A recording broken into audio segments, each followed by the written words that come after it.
بسم اللہ الرحمن الرحیم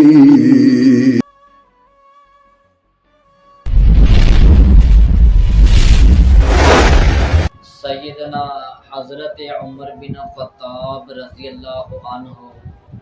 ان کی شخصیت کا کچھ نہ کچھ تعارف کرانا چاہتا ہوں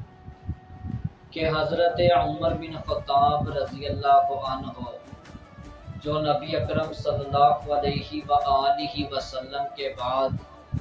خلفاء راشدین میں سے دوسرے خلیفہ ثانی منتخب ہوئے۔ آپ رضی اللہ عنہ کی خلافت 10 سال 6 ماہ اور 3 دن ہے۔ آپ کے دور خلافت میں 22 لاکھ مربع میل جو سرزمین بڑے بڑے علاقے عراق، مصر، ایران، شام، خراسان، سجستان، لیبیا ایسے بڑے بڑے عظیم علاقے فتح ہو کر اسلامی ریاست میں شامل ہوئے۔ آپ رضی اللہ عنہ اسلام کے اندر ایک ایسی عظیم شخصیت ہیں کہ جن کا اسلام کے لیے روشن خدمات، جرأت، بہادری، سربلندی اور سرفرازی، فتوحات، عدل و انصاف کے اصولوں پر مبنی فیصلوں، شاندار کردار اور عظیم کارناموں سے اسلام کا چہرہ روشن ہے۔ اور آپ کی ایسی شخصیت ہے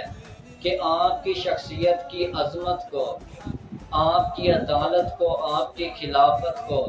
آپ کی حکمرانی کو اپنے نہیں بلکہ غیر مسلم لوگ بھی تسلیم کرتے ہیں۔ آپ رضی اللہ عنہ واقعہ فیل کے 13 سال بعد مکہ مکرمہ کے قبیلہ بنو عدی میں خطاب بن نفیل بن عبدالعزیٰ کے گھر پیدا ہوئے۔ آپ کی والدہ محترمہ کا نام حنتمہ بن ہاشم ہے۔ جب آپ پیدا ہوئے اس وقت نبی صلی اللہ علیہ وسلم کی عمر مبارک 13 سال تھی۔ آپ رضی اللہ عنہ کا سلسلہ نسب 9ویں پشت پر نبی اکرم صلی اللہ علیہ وآلہ وسلم سے جا ملتا ہے کہ کعب کے 2 بیٹے ہیں۔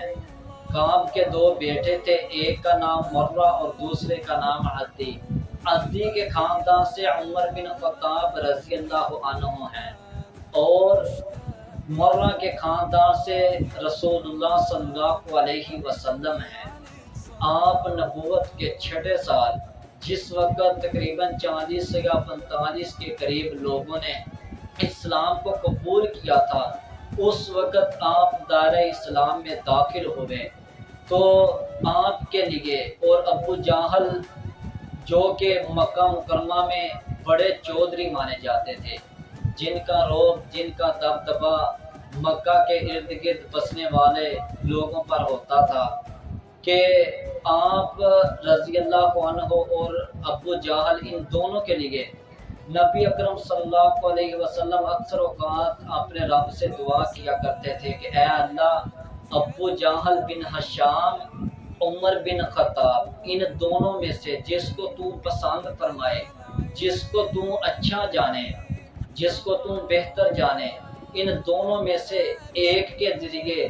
اللہم اعز الاسلام، اسلام کو عزت عطا فرما، اسلام کو طاقت قوت عطا فرما۔ صحابہ کرام بیان کرتے ہیں کہ جس وقت حضرت عمر بن خطاب رضی اللہ عنہ اسلام میں داخل ہوئے، اس کے بعد ہم نے ہمیشہ اسلام کو عزت، اسلام میں عزت پائی، اسلام میں طاقت قوت پائی۔ آپ کے اسلام لانے سے مسلمانوں میں بہت بڑی قوت آ گئی، بہت بڑی طاقت پیدا ہو گئی۔ تو آپ کی شخصیت اتنی اعلیٰ شخصیت ہے کہ جن کے بارے میں رسول اللہ صلی اللہ علیہ وسلم نے کئی بار اپنی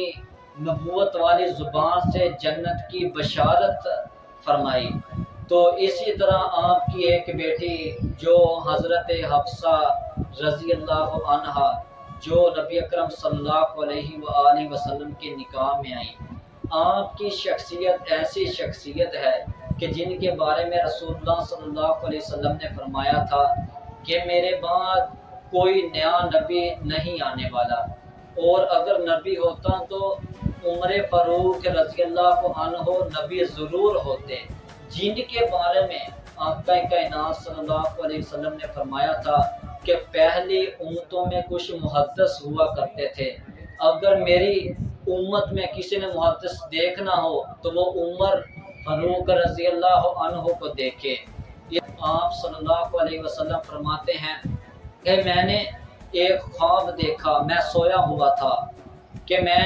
ایک کنویں سے ڈول کے ذریعے پانی نکال رہا ہوں، اس کے بعد وہی ڈول حضرت ابو بکر صدیق رضی اللہ عنہ پکڑ لیتے ہیں۔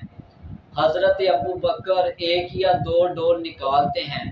اور ان کا ڈول نکالنا، کنویں سے پانی نکالنا بڑی دشواری کے ساتھ، بڑی مشکل کمزوری کے ساتھ ہے۔ اس کے بعد اسی ڈول کو حضرت عمر بن خطاب رضی اللہ عنہ پکڑ لیتے ہیں اور وہ ڈول ایک بہت بڑی شکل اختیار کر لیتا ہے۔ جب میرا عمر رضی اللہ عنہ اس کنویں سے پانی نکالتا ہے تو میں نے ایسا شاہ زور، ایسا طاقتور، قوت والا پہلوان کبھی نہیں دیکھا کہ آپ نے اتنا پانی نکالا کہ تمام لوگوں نے اپنے تمام جانوروں کو پانی پلایا، خود بھی پیا۔ تو علماء اس خواب کی تعبیر بیان کرتے ہیں کہ اس خواب کی تعبیر آپ کی خلافت ہے۔